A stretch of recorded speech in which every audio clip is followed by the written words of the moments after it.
சாம்பாரை நான் சாப்பிட்டே பார்க்கணும் மேடம். ஐயோ நிஜமாவே அருமையா இருக்குங்க சாம்பார். மேடம் இந்த கையில சமைச்சீங்க வச்சுக்கோங்க மேடம். இது எங்க சிஎம்க்கு வச்சுக்கோங்க சார். இப்படி ஒரு சாம்பார் போட்டா நான் திரும்ப பிரைமரி போய் படிப்பேன் சார். கண்டிப்பாக்கா அது ஹோட்டல்ல வாங்கின சாம்பார். நீங்க கவுண்டம்பாளையம் ஸ்கூல்ல இருக்கிற அந்த பள்ளி சாம்பார் சாப்பிட்டீங்கன்னா கரெக்டா இருக்கும்னு நினைக்கிறேன். கோவை கவுண்டம்பாளையம் மாநகராட்சி பள்ளியில் மதிய உணவு சாப்பிட்ட குழந்தைகளுக்கு திடீரென வாந்தி மயக்கம் ஏற்பட்ட நிலையில் கோவை அரசு மருத்துவமனையில் அவர்கள் அனுமதிக்கப்பட்டுள்ளனர். இதுக்கு அவங்க சொல்லக்கூடிய காரணம் என்னன்னு பார்த்தோம்னா பள்ளி விழுந்துருச்சுங்க அப்படின்னு கேஷுவலா சொல்லிட்டாங்க. இதில் நோட் பண்ண வேண்டிய விஷயம் என்னன்னா இதே பள்ளி தான் வேற கவர்மெண்ட் ஸ்கூல்ஸ்ல இருக்கக்கூடிய குழம்புலையும் விழுகுது.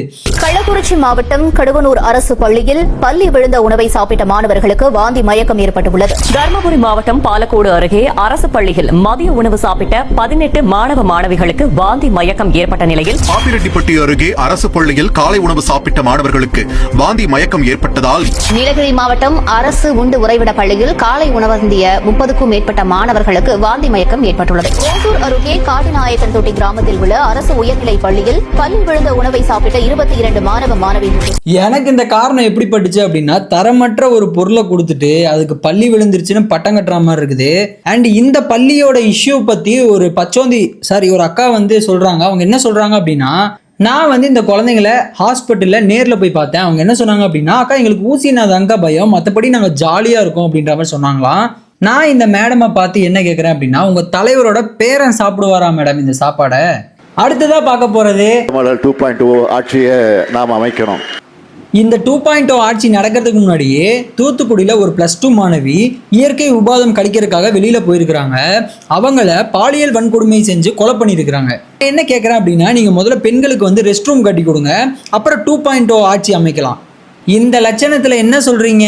தலைநிமிர்ந்து சொல்லுகிறேன், இந்திய மாநிலங்களிலேயே பெண்களுக்கு பாதுகாப்பான மாநிலம் எங்க தமிழ்நாடு.